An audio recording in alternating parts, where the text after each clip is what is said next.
Hello friends, কেমন আছে সবাই? আসলে সবাই ভালো আছে, মাঝে আসলে আমিও খুব ভালো আছি। তো এই ভিডিওটা অনেক খোঁজাখুঁজির পরে ভিডিওটা আমি পেয়েছি, তাই ভাবলাম তোমাদেরকেও শেয়ার করে দিই। তোমরা একটু দেখো এবং মজা করো।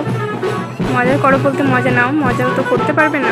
অনেক দিন আগেকার ভিডিও, অনেক কষ্ট করে পেয়েছি ভিডিওটা, তাই শেয়ার করে দিলাম।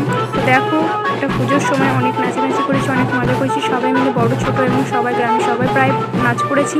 তো দেখো, এটা 2 মাস আগেকার ভিডিও, তাও আমি আপলোড করে দিলাম। অনেক কষ্ট করে পেয়েছি ভিডিওটা।